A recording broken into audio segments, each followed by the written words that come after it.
예, 하나님 말씀 요한복음 13장 31절부터 봉독하겠습니다. 그가 나간 후에 예수께서 이르시되 지금 인자가 영광을 받았고 하나님도 인자로 말미암아 영광을 받으셨도다. 만일 하나님이 그로 말미암아 영광을 받으셨으면 하나님도 자기로 말미암아 그에게 영광을 주시리니 곧 주시리라. 아멘.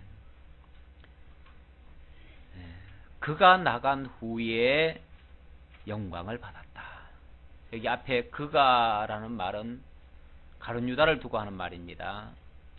예수님께서 마지막 최후의 만찬을 하시고 그리고 제자들의 발을 씻겨주신 후에 가룟 유다에게 떡을 떼어주시면서 내 할 일을 어서 하라 이런 식으로 말씀하셨죠.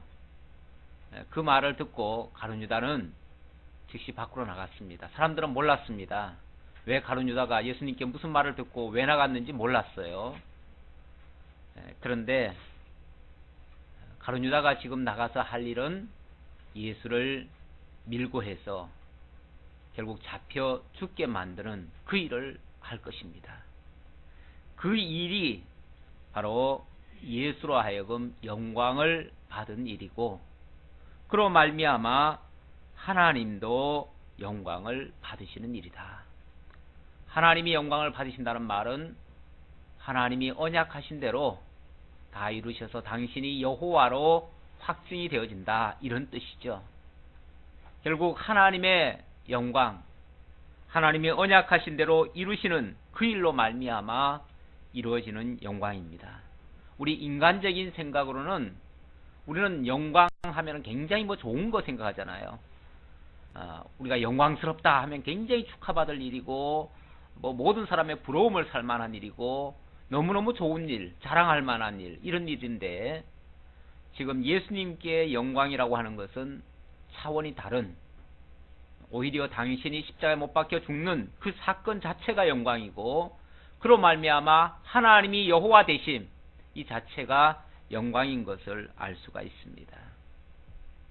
지금 우리가 살펴보고 있는 이 요한복음은 예수께서 가지고 계신 인성과 신성을 증거함으로써 그가 근본 육신을 입고 이 땅에 오신 참 하나님 곧 그리스도이심을 증거하는 내용이 되겠습니다. 그래서 전반부는 육신을 입고 구속사역을 하신 일 그리고 참 생명과 빛으로 우리에게 다가오셨음을 증거해 주셨고요. 후반부인 12장부터는 구속주의 사역을 실제로 드러내서 당신의 영광을 밝히 보여주시는 그리고 당신이 그 모든 사역을 마치신 후에 아버지께로 다시 돌아가심으로써 그의 근본이 신성을 지니신 그리스도이심을 증거하고 있습니다. 당신이 구속사역을 완성하시고 그리고 영광을 위해서 하시는 모습 그런 모습을 보여주기 위해서 12장부터는 마리아를 통해서 향유를 붓게 하셨습니다. 그것은 바로 영광의 죽음, 바로 대속의 죽음을 예배하는 일이고요. 그리고 어린 나귀 새끼를 타셨는데 그것은 당신이 평화의 왕으로 오심을 증거하시는 것이고요. 그리고 당신이 하늘의 미랄 비유를 통해서 땅에서 들림으로 많은 사람을 이끌 것이라고 약속을 해주셨습니다. 이것이 바로 영광스러운 그 사역을 감당하실 그러한 모습의 내용이 되겠습니다. 그리고 그 악한 일에 제자 중 한 사람 바로 가룟 유다가 쓰임받게 될 것을 지난번에 마지막으로 말씀을 하셨습니다. 그리고 나서 오늘 31절부터 예수께서 영광을 받으셨으니 너희도 서로 사랑하라 이렇게 당부하십니다. 내가 이미 이 일을 통해서 영광을 받았으니 그거 가지고 서로 원망하고 다투고 싸우고 이러지 말고 오히려 서로 사랑하라. 내가 사랑하게 하려고 결국 이 일을 하는 것이다.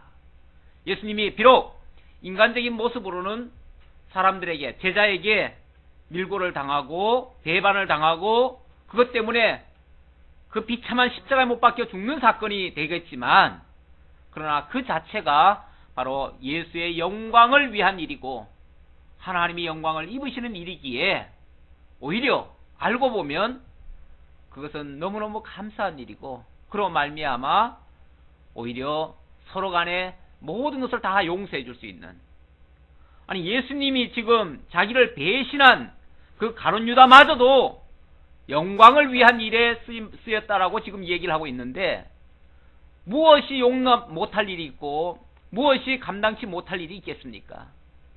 다 용서할 수 있다는 거죠. 그런 의미에서 너희도 서로 사랑하라.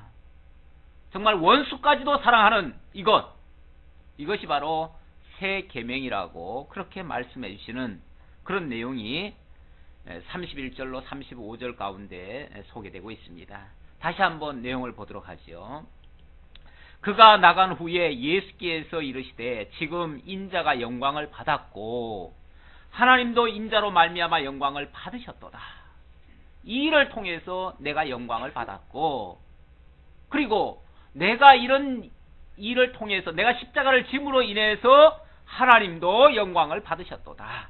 이렇게 지금 이미 아직 이루어지지 않은 일이지만 이미 이루어진 것이나 진배 없기 때문에 그걸 의지 미래 완료형이라고 얘기를 할 수 있죠. 그렇게 완료된 것처럼 그렇게 말씀을 하시는 거죠.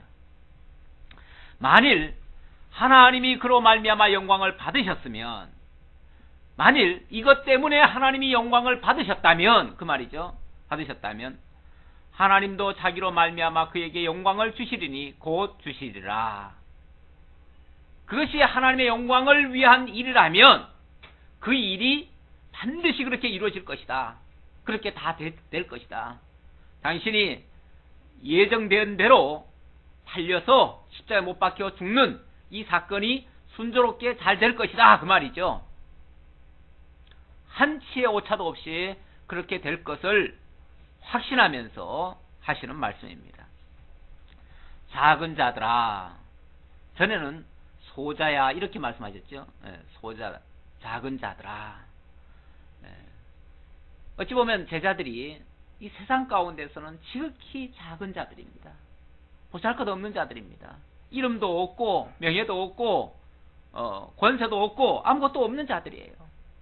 그런 면에서 작은 자들아, 내가 아직 잠시 너희와 함께 있겠노라. 너희가 나를 찾을 것이나 일찍이 내가 유대인들에게 너희는 내가 가는 곳에 올 수 없다고 말한 것과 같이 지금 너희에게도 이르노라. 작은 자들아, 내가 아직은 너희들과 잠시 동안 더 있겠지만 그러나 잠시 후면 너희가 나 찾아도 찾을 수 없는 그 길로 나는 갈 것이다.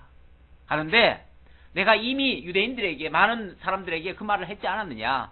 내가 가는 곳에 너희는 올 수 없다 이렇게 말한 적이 있는데 바로 너희들에게 지금 다시 그 말을 해준다. 내가 가는 그곳에는 너희들은 올 수 없다. 지금 마지막 예수님께서 제자들에게 결별의 말씀을 하시는 거예요. 사실은 얼마나 지금 심각한 말씀입니까? 그렇죠? 물론 아직 제자들은 이게 심각한지 뭔지 모릅니다.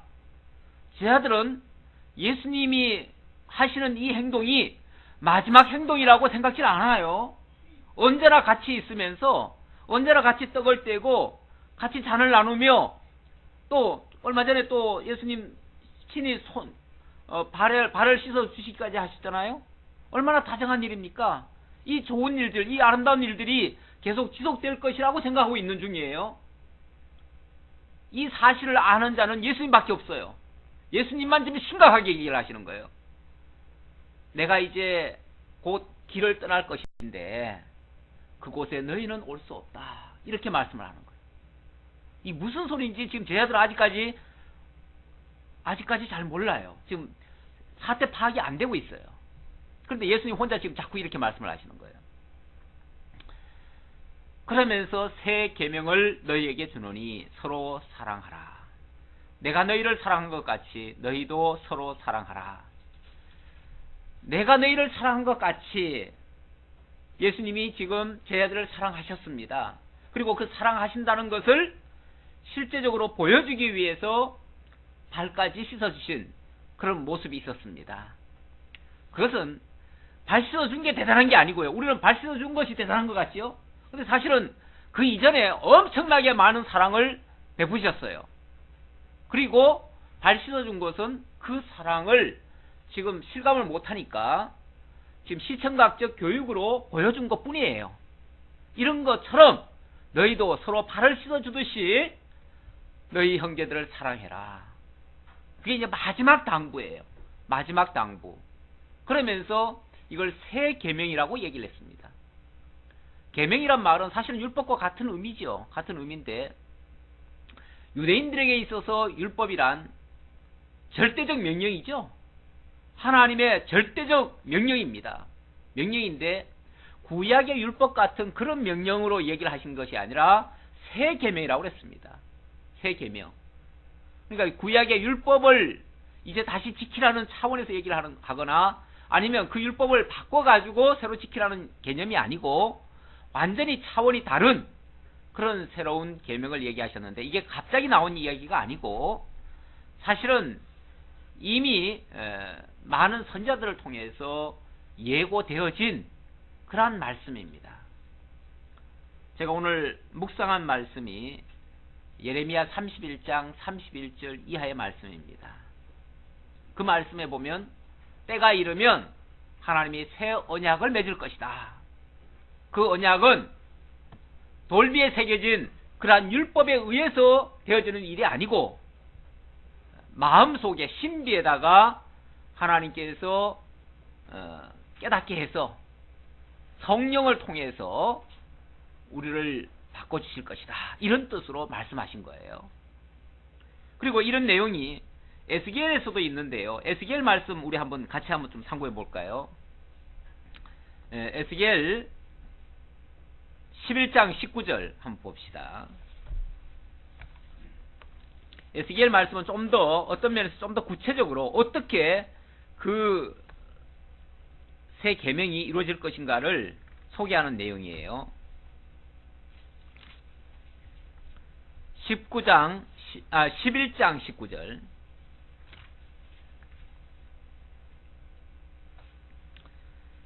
내가 그들에게 한 마음을 주고 그 속에 새 영을 주며 그 몸에서 돌 같은 마음을 제거하고 살처럼 부드러운 마음을 주어 내 율례를 따르며 내 귀를 지켜 행하게 하리니. 아주 구체적으로 어떻게 새 계명을 준수하게 하실 것인지에 대한 말씀이 소개되고 있는데 하나님께서 그들에게 한 마음을 주시겠답니다. 이건 새로운 마음이에요. 그리고 그 속에 새 영을 주고, 새 영이 바로 성령이죠. 성령으로 우리의 마음을 바꾸어서 결국은 지키게 하시겠다, 그런 뜻이에요.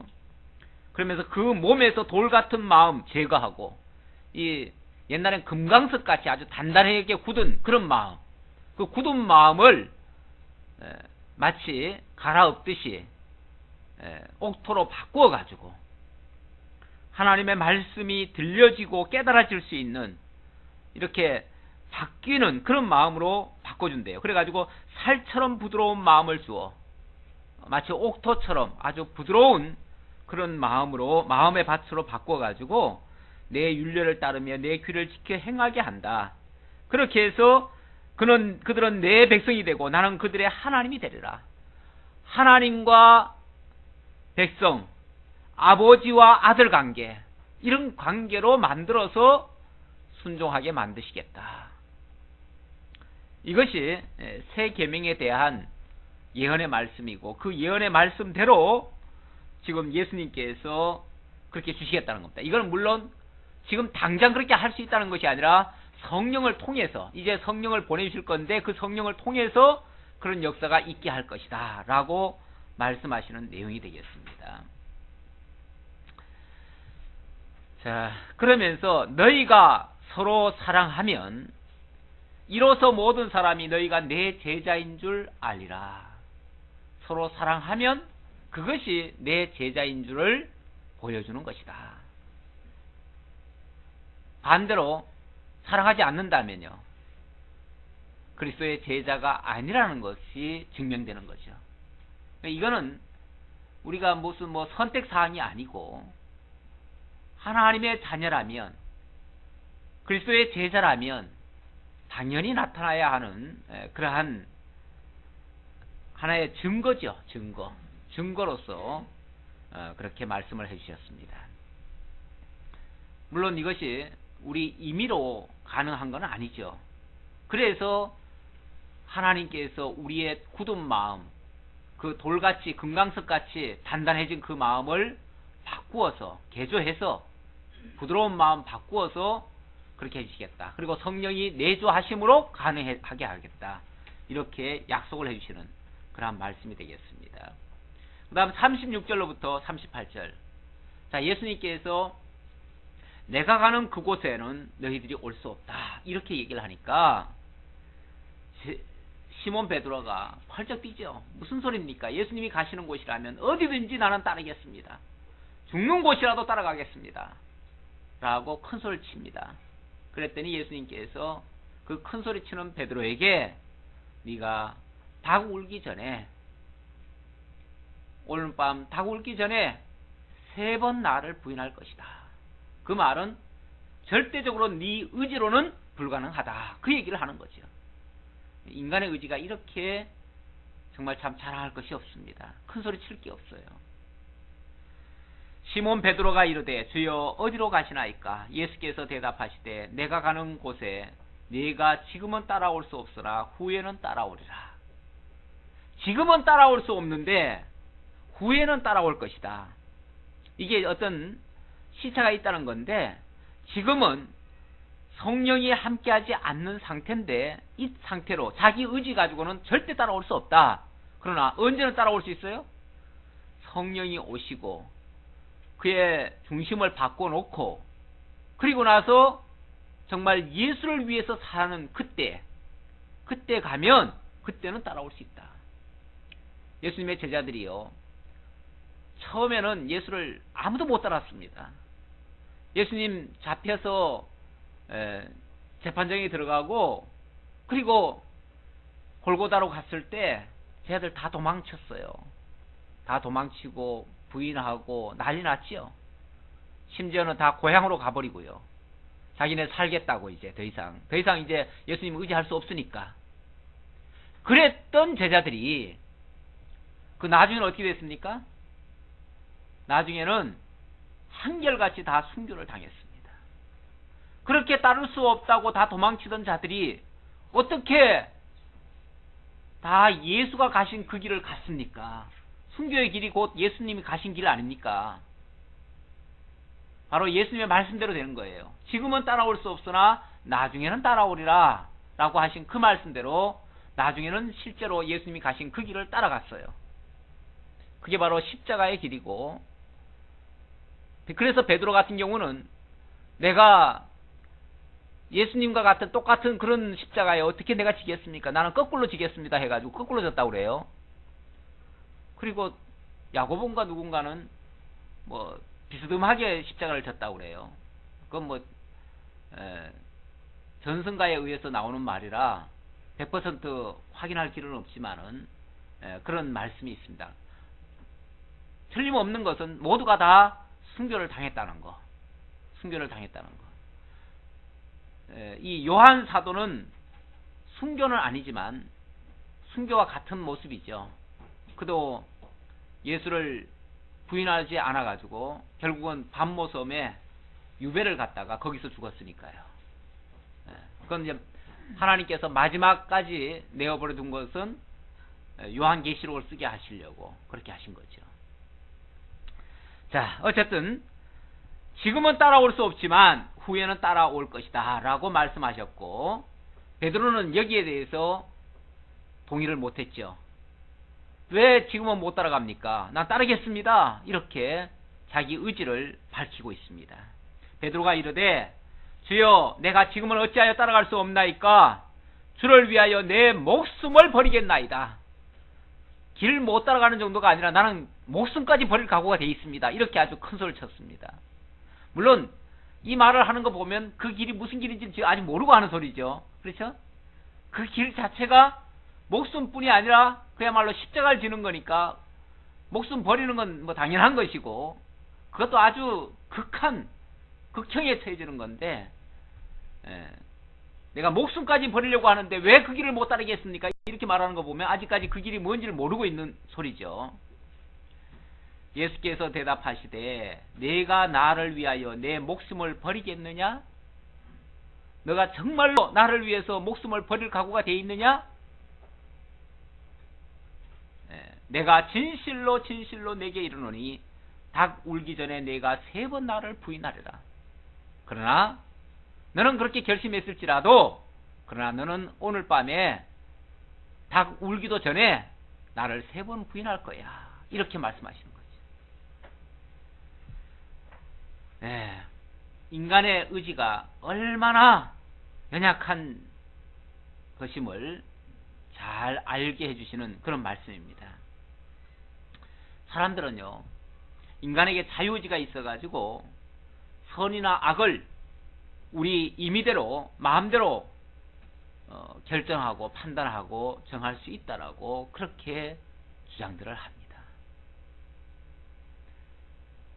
제가 이번에 이병철 회장 그 질의서를 많이 준비를 좀 했습니다. 조만간 한번 뭐 특강을 하든지 뭘 해가지고 한번 밝히고 싶은데, 제가 그걸 보면서 제 나름대로 이제 거기 차동엽 신부의 답변도 보고 또 이만희 씨가 또 답변한 게 있어요. 그래서 이만희 씨 답변한 거하고 비교를 해봤는데, 차동엽 신부는 철저하게 자유의지를 기초로 해서 답변을 했어요. 인간의 자유의지를 기초로 해서. 그러니까 인간은 하나님이 자유의지를 주셨다. 그렇기 때문에 죄가 왜 생겼느냐? 하나님이 죄를 준 게 아니고, 죄를 짓게 한 게 아니고 인간에게 자유의지를 줬는데 인간이 선택을 한 거다. 이렇게 얘기를 해요. 그리고 이만희 씨는 철저하게 이원론에 근거해서 증거를 하고 있더라고요. 이원론이란 말은 뭐냐면 선신과 악신이 있는데, 선신은 절대 악이라고 하는 것을 만들지도 않았고 관여하지도 않는데, 이 악신이라는 것이, 그러니까 사탄이 천사장이 타락해가지고 사탄이 돼가지고, 그래가지고 못된 짓이란 못된 짓은 다 그놈이 다 했다. 그러니까 책임은 전부 다 그쪽으로 돌리더라고요. 그러니까 전부 다 자유의지로 하면은 인간이 이제 죄를 짓는 것이고, 아니면은 사탄이 다 죄를 짓게 하는 것이고, 다 책임의 피를 그쪽으로 돌려버려요. 하나님하고는 아무 관계가 없어요. 하나님은 죄 짓게 하시는 분도 아니고 망하게 하시는 분도 아니고, 다 인간 지하기 나름이에요. 다 지하기 나름. 그렇죠? 이런 식으로 답변을 했더라고요. 좀 답답하긴 모습이었는데, 오히려 그렇게 보고 있으니까 우리 것이 더 확실하게 더 드러날 것 같아요. 그래서 오히려 답변 달기도 좋고, 그렇게 설명을 할 수 있는데, 지금 여기도 보니까 언뜻 보면 인간의 자유의지로 가룟 유다가 배신하고, 또 베드로가 그렇게 이제 자기가 결국은 그 예수님을 3번 부인하고 이렇게 하는 것 같지만은 그렇지 않습니다. 여기도 보니까 가룟 유다도 자기가 하고 싶어서 했습니까? 예수님이 그거 주면서 뭐라고 그랬습니까? 내 할 일을 해라. 그러니까 뭐가 됐어요? 그냥 그렇게 하게 된 거예요. 또 베드로도 자기의 결심은 절대 내가 죽기까지 예수님 안 떠나겠습니다 그랬는데, 예수님 따르겠습니다 했는데, 오늘 밤 네가 3번 부인할 거야, 그 말씀하니까 그날 밤에 어떻게 됐습니까? 3번 부인해버렸어요. 인간의 자유의지라는 거, 물론 자유라고 하는 것을 사람들이 생각은 하지요. 그런데 우리가 한번 조금 생각을 해봐요. 인간이 아담의 타락 이후로 사단에게 속았잖아요. 그렇죠? 그리고 사탄에 의해서, 사단이 아니라 사탄, 사탄이라는 단어가 맞습니다. 사탄에게 완전히 속았어요. 그래서 사탄의 종이 되어버렸어요. 그렇죠? 사탄이 시키는 대로 했잖아요. 사탄의 종이 됐으니까, 종이 된 상태에서 자기 마음대로 하면은 누구 의지입니까? 사탄의 의지죠. 자기가 그 안에 있을 때는 사탄이 시키는 대로 하니까 자기 마음대로 하는 것 같은데 사실은 사탄의 종이 된 거예요. 인간은 절대적 존재가 아니에요. 절대자가 아니에요. 절대자가 아니기 때문에 절대적 자유의지는 없어요. 사탄에게 종속되면 사탄에게 종속된 의지가 있는 거예요. 그걸 신학자들은 노예의지라고 그랬어요. 노예의지. 노예가 뭐죠? 노예가 자기 마음대로 합니까? 자기 마음대로 하는 게 아니죠. 완전히 주인이 시키는 대로 하는 거죠.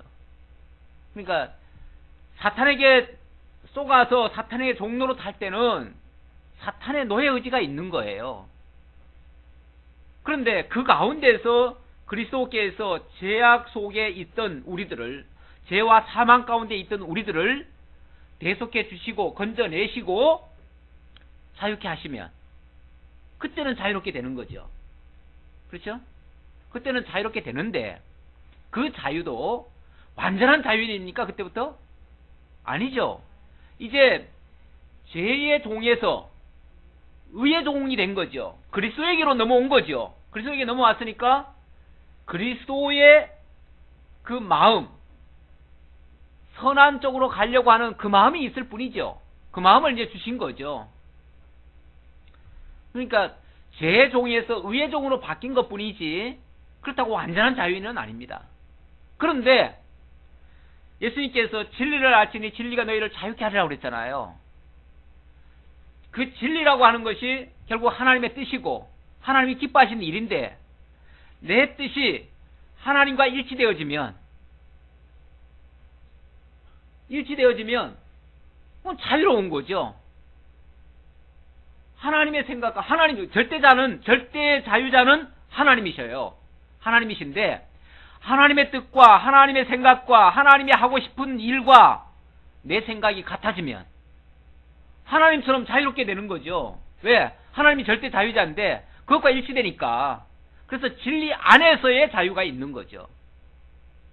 진리 안에서의 비로소 자유자가 되는 거죠. 자유자가 됐다고 해서 절대적 자유자는 아니고 내 마음대로 할 수 있는 자유자는 아니고 진리 안에서 자유함을 느끼는 거죠. 진리 안에서만. 그러니까 진리 밖에서는 부자유한 거예요. 그래서 우리가 모든 삶에서 원래 자유를 하려면 모든 것이 다 완전하게 다 자유해야 되는데 그렇지는 않지요.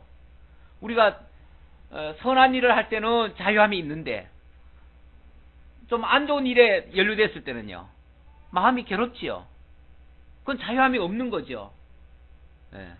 내가 지금 하나님 안에 있는 자가 그 악한 것에 자꾸만 연루되게 되면은 그 마음이 괴로운 거잖아요. 그건 자유함이 아니죠. 그건 진리 밖에서는 자유함이 없어요. 진리 안에서는 자유함이 있고 이건 한정된 자유입니다. 우리가 제한된 자유예요. 우리가 바로 인간이 바로 이런 존재예요. 그래서 그리스도 안에서는 그나마 우리가 자유인이다라고 얘기할 수 있는데 그리스도 밖에서는 나는 자유인 같은데 실제로는 죄의 종로로 타고 있는 자들이다. 그런 뜻으로 말씀드릴 수 있습니다. 그래서 우리가 어떤 경우에도 사고할 수가 없어요. 내가 할 수 있다. 내 마음대로 이렇게 할 수가 없어요. 오히려 하나님의 뜻이면 이루어질 것이다. 이렇게 겸손하게 말하는 것이 현명한 말씀이라고 생각됩니다. 자, 14장으로 넘어갑니다. 14장은 자, 두 번째 소제목 두 번째 자, 신성의 영광을 증거하고 있는데요. 12장부터가 신성을 가지신 예수고 신성의 영광을 증거하는 내용이 12장부터 16장까지인데 그 가운데 신성의 영광을 어떻게 증거하는가 가르침을 통해서 12장부터 13장까지 증거를 했어요. 그 가운데서는 영광이 무엇인지 영광에 대해서 예고하시고 교훈해 주셨는데 이번에는 약속을 통해서 증거합니다. 다시 말하면 이제 앞으로 되어질 일들을 그리고 그것은 하나님의 그 원 계획 속에 있던 것임을 알게 해주고 그리고 그걸 통해서 하나님의 뜻대로 이루어지는 것을 소개하는 그런 내용이 되겠어요. 그것이 바로 한마디로 말하면 약속이 되어 있습니다. 약속을 통해서 예수님이 신성의 영광을 지니고 있다는 사실을 증거하고 있다. 그런 뜻이에요. 자, 첫 번째로는 약속으로 위로하시는 장면입니다.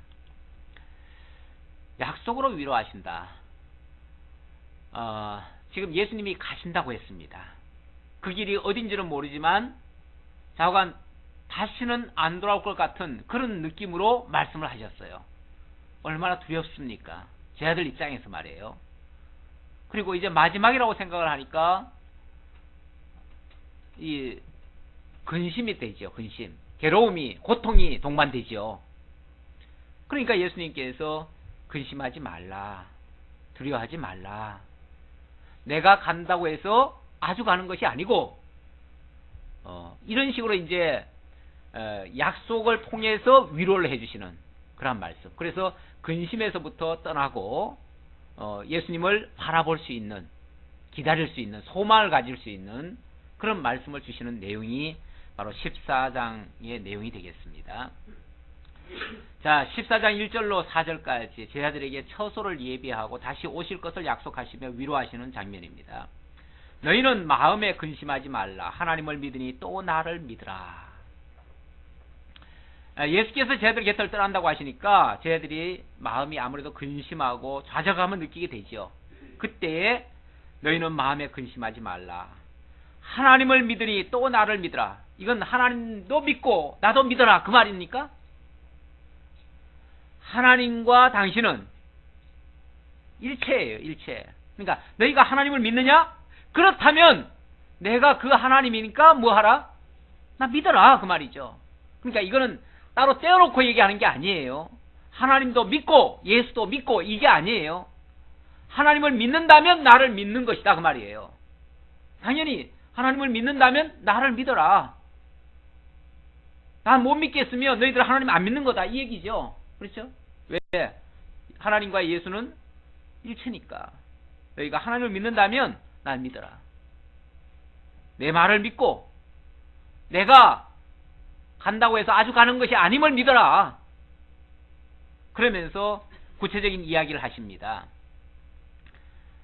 내 아버지 집에 거할 곳이 많도다. 바로 이 일 때문에 내가 가는 거다 그 말이죠.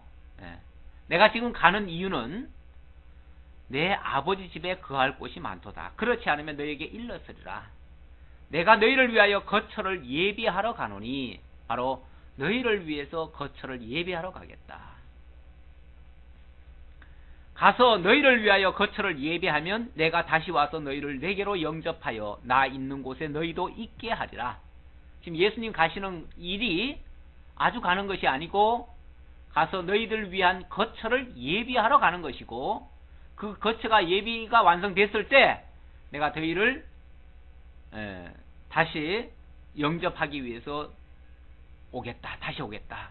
이게 재림 약속입니다. 재림 약속인데 예수님이 가시는 이유는 하나님이 예비하실 그 나라를, 이건 실제적 나라죠. 영원한 나라, 영원한 그 나라를 완성하기 위해서 가신다. 그 말입니다. 지금 이 땅에 있는 하나님의 나라는 그 영원한 나라에 대한 모형과 그림자입니다. 이게 실제는 아니에요. 이거는 그 나라의 영원한 나라를 이루시고 그 나라에 들어갈 자들을 양성하기 위해서 이 땅에 지상교회를 세우시고 그 교회에서 하나님의 나라를 지금 맛보게 하시는 것 뿐이에요. 그러니까 실제 나라가 있어야죠. 그 실제 나라를 하나님의 나라라고 말씀하시면서 바로 그곳에 너희들을 거처하기 위해서, 너희를 예비하기 위해서 내가 준비하러 가겠노라. 하나님의 나라가 있습니다. 틀림없이 있습니다. 그리고 그 나라가 완성되어졌을 때, 그러니까 그 나라도 어찌 보면 물론 이게 시공령을 초월한 세계이기 때문에 완성됐다, 또 완성하고 있다, 이런 개념이 사실 별 의미 없는 말일 수도 있어요. 의미 없는 말일 수도 있어요. 이미 우리가 그 나라에 들어가게 되면 그 나라는 이미 완성돼 있어요. 완성돼 있는데 우리가 가기 전까지는 아직 완성이 안 돼 있는 모습이라고도 볼 수 있죠. 그렇죠? 그러니까 이 지상 세계가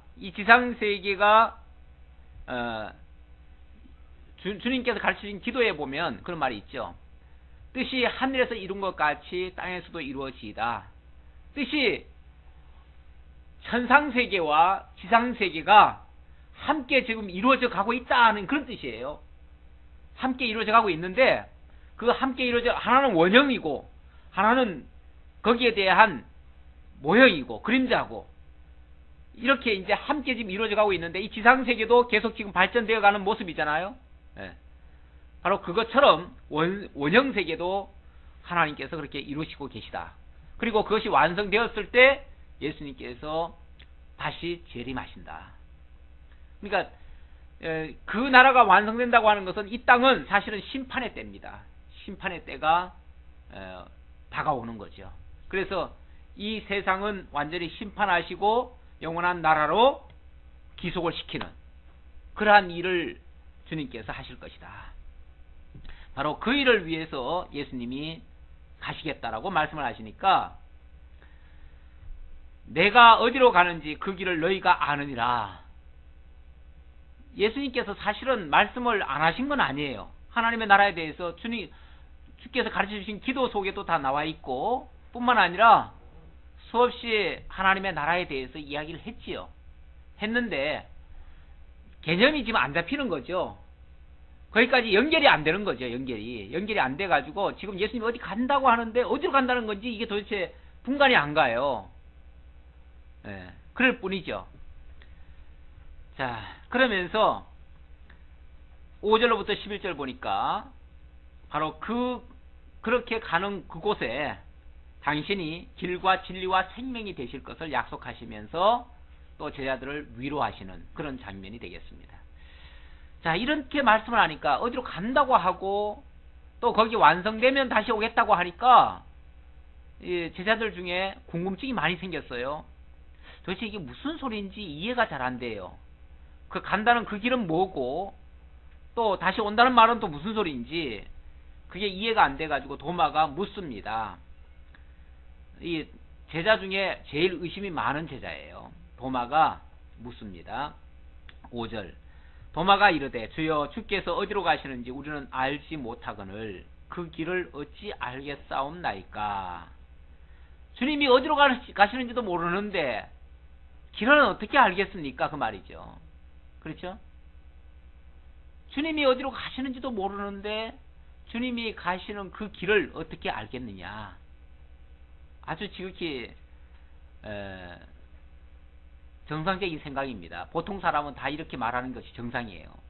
그러니까 정말 하나님이 안 믿어지고 성령이 안 믿어지고 성경이 안 믿어지는 사람은 사실은 의심스럽게 말을 하는 것이 정상이에요. 왜 그렇게 말을 할까가 아니라 당연히 그렇게 말할 수밖에 없어요. 그런 의미에서 나는 이병철 씨가 그렇게 질문해 준 것이 너무 고마워요. 그렇게 질문해 준 것이 너무 고맙고 당연히 궁금하면 물어야죠. 묻고 물어야 거기에 대한 답변이 또 나오죠. 그렇죠? 자, 그랬더니 예수께서 이르시되 내가 곧 길이요. 뭐 길을 어디 가서 찾을 게 아니고 내가 바로 길이다.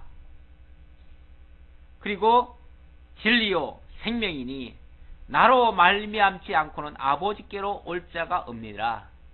아버지께로, 아버지의 나라, 하나님의 나라, 뭐 하나님 계신 그곳이 바로 하나님의 나라니까 결국 아버지께로 갈 자, 예수를 통하지 않고는 갈 수 없다. 그 말이죠. 그리고 예수님이 바로 진리가 되시고 영원한 생명이 되신다. 제가 지금 중국어 성경 한편에는 중국어 성경이 있는데 여기는 보니까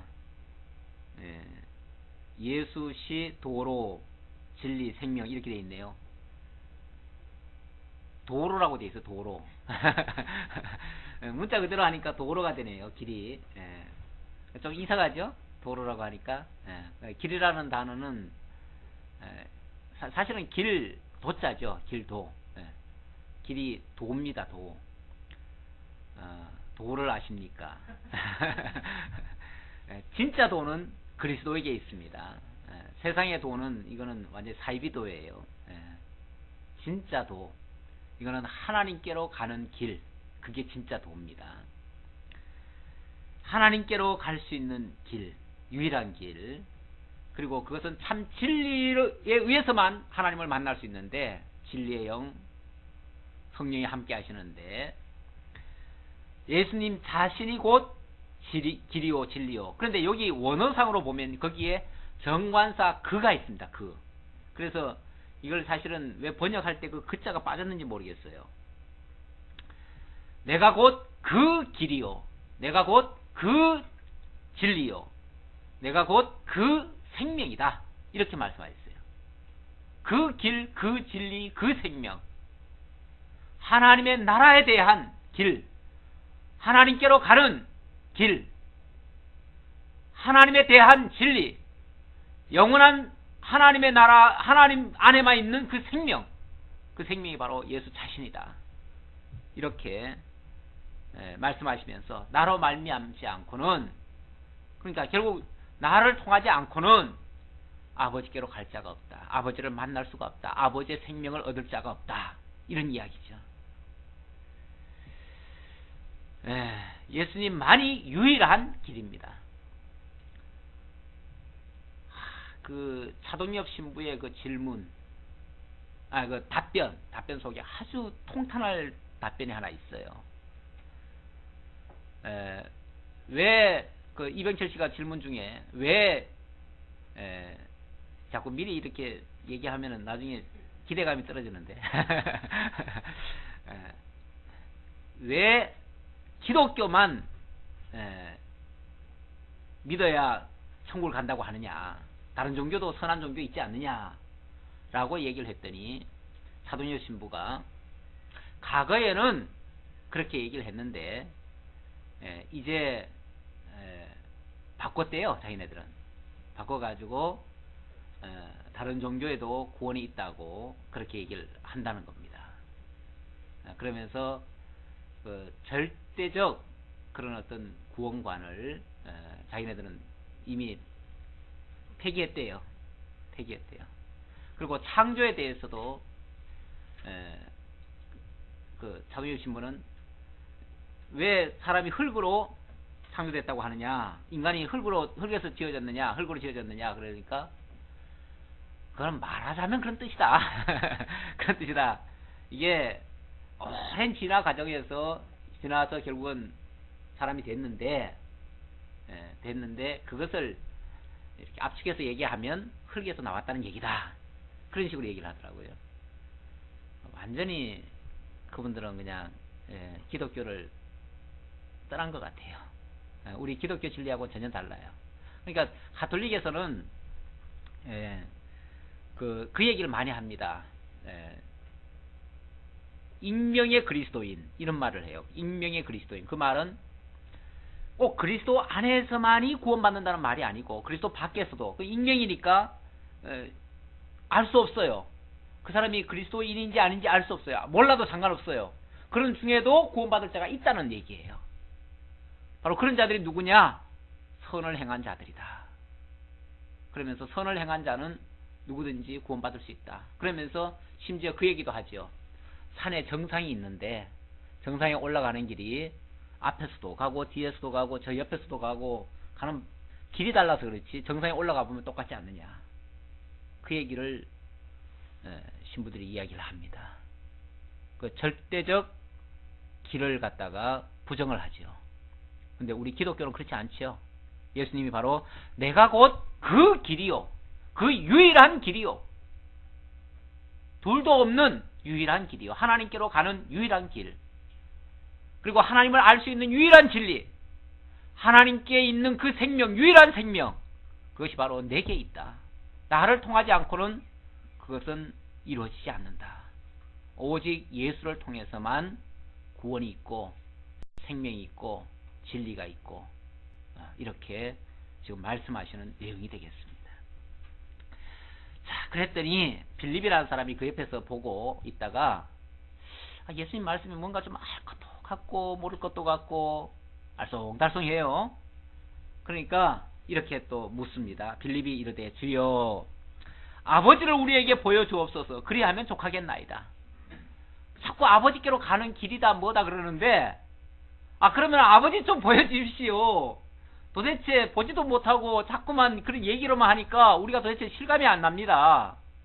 무슨 소리인지 지금 이해가 잘 안 됩니다. 그러니까 그러려면은 아버지를 보여주십시오 이렇게 질문을 했어요. 아버지 보여달라는 질문도 이병철 씨도 한 거죠.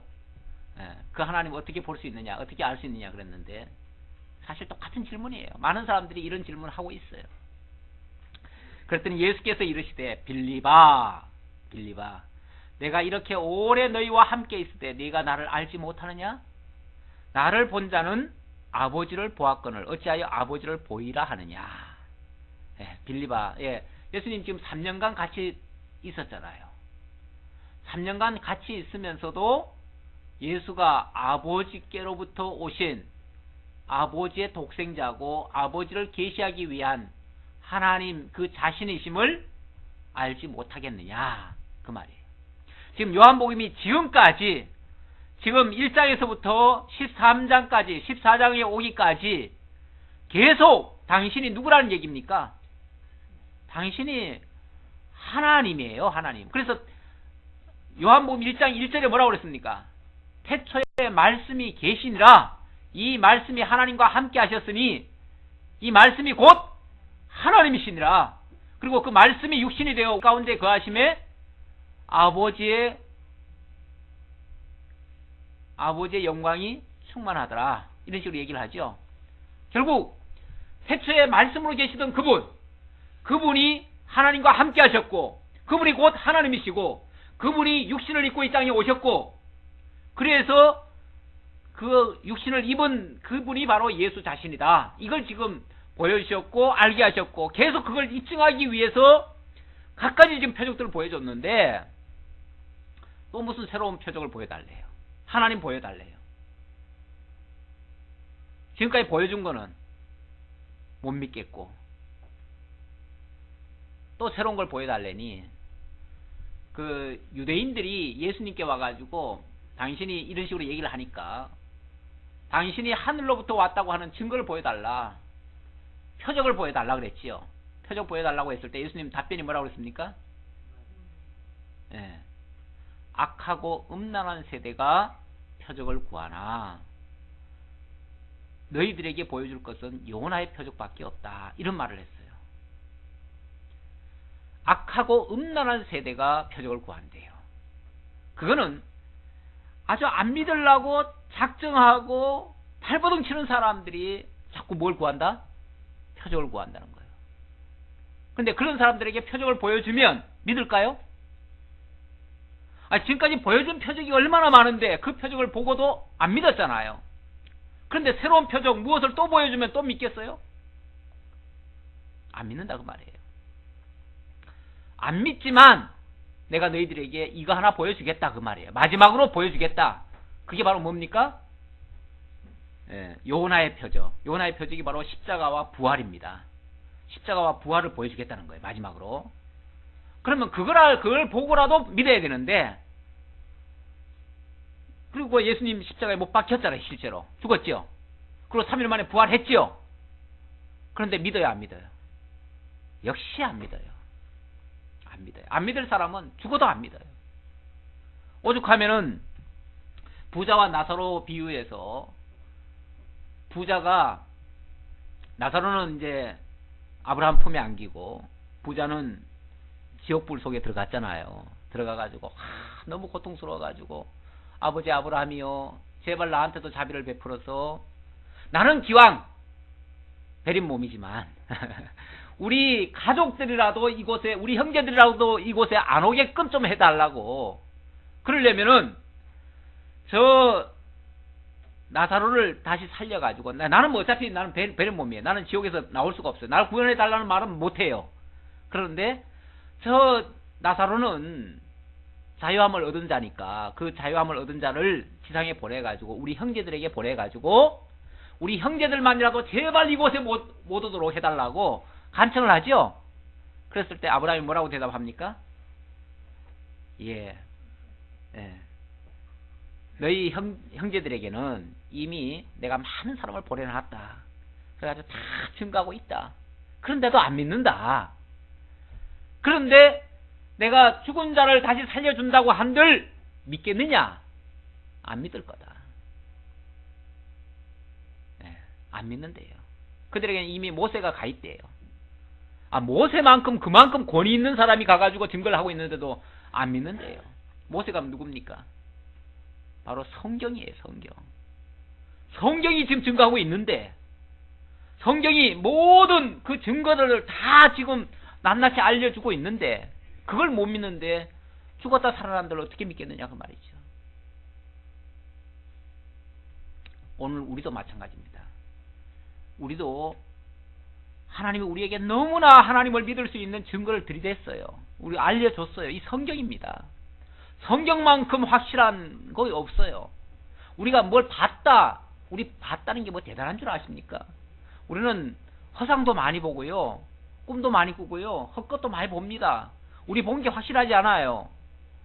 가끔 보면은 왜 이렇게 뭐 텔레비에서 뭐 보여주는 거 있잖아요. 우리가 착각하는 게 너무너무 많습니다. 우리 눈이 정확한 게 아니에요. 우리 실험해 보면요, 아주 똑바로 서 있는데도 사선만 그어놓으면은 우리가 삐뚤게 보여요. 그렇죠? 우리 눈이 얼마나 굴절이 되는지 몰라요. 객관적으로 못 본다 그 말이에요. 우리는 자기 생각대로 보고요, 자기 주관대로 보고요, 자기 선입견대로 봐요. 그러니까 그런 거 가지고 확실하다고 할 수가 없어요. 그런데 성경만큼은 이건 객관적 진리 아닙니까? 그렇죠? 거짓이 없어요. 성경만큼 확실한 증거물이 없습니다. 성경을 통해서 하나님의 살아계심을 다 알게 하고 있습니다. 그래서 우리가 부지런히 이것을 배워야 돼요. 알아야 돼요. 성경 알지 못하고는 하나님 믿는다는 말은 거짓말입니다. 성경 배우지 않고 하나님이 믿어진다는 말은 그건 완전히 주관적 믿음이라 그런 믿음은 오래가지 못합니다. 성경을 통해서 예수가 진짜 하나님이심을, 그리스도이심을 제대로 깨달아 아는 것이 매우 중요합니다. 조금 더 보도록 하죠. 10절. 내가 아버지 맞나요? 내가 아버지 안에 거하고 아버지는 내 안에 계신 것을 내가 믿지 아니하느냐? 내가 너희에게 이르는 말은 스스로 하는 것이 아니라 아버지께서 내 안에 계셔서 그의 일을 하시는 것이라. 내가 하는 일들이 내가 하는 게 아니고 아버지께서 내 안에 계셔서, 다시 말하면 하나님이 나와 함께 하셔서, 나라고 하는, 여기서 나는 인간 예수의 몸이죠. 몸. 그러니까 예수의 몸 안에 하나님이 함께 계셔서 하나님이 예수의 몸을 통해서 역사를 한다 그 말이에요. 그러니까 내가 아버지 안에 거하고 아버지께서 내 안에 계심을 믿으라. 그렇지 못하겠거든 행하는 그 일로 말미암아 나를 믿으라. 이게 말이 안 되는 것 같고 논리가 성립이 안 돼가지고 이해가 안 된다면 뭘 보고 믿으라고요? 내가 행하는 그 일을 보고 믿으라.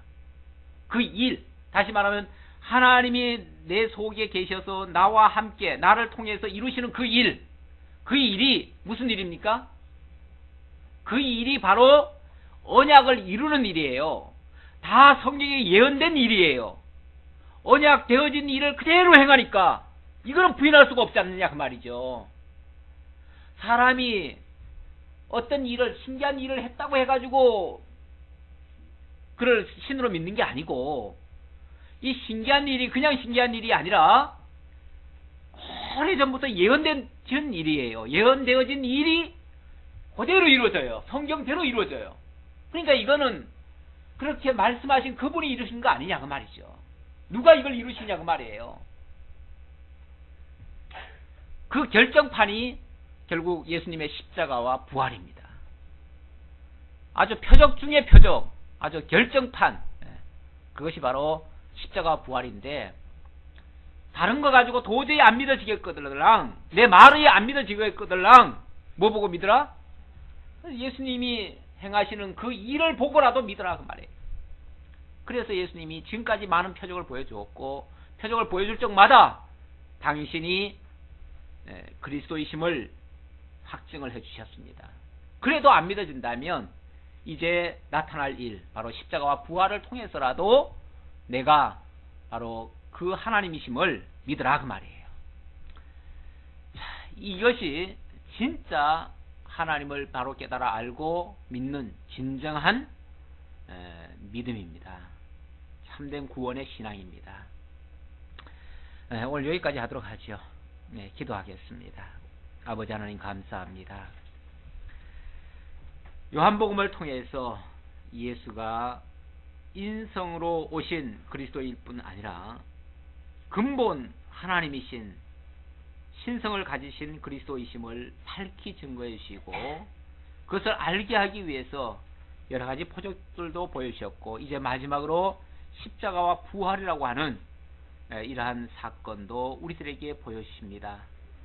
이러한 것을 통해서 하나님이 바로 우리와 함께하고 계심을 확실히 깨달아 알고 그 믿음으로 정말 길과 진리와 생명 되시는 주님을 만나고 그 안에서 하나님께로 나아갈 수 있는 우리 모두가 되기를 진심으로 원합니다. 아직까지 믿어지지 않는 자가 있다면 이 말씀을 통해서 확실히 깨달아 알고 예수를 나의 주요 그리스도로 고백할 수 있는 우리 모두가 되게 하시고 그 그리스도를 통해서 참된 믿음의 확신 갖고 제자들에게 두려워하지 말고 근심하지 말라고 위로하신 것처럼 우리도 이 세상 속에서 그 어떤 것도 두려워하지 않고 근심하지 않는 우리 모두가 될 수 있도록 함께 해주옵소서.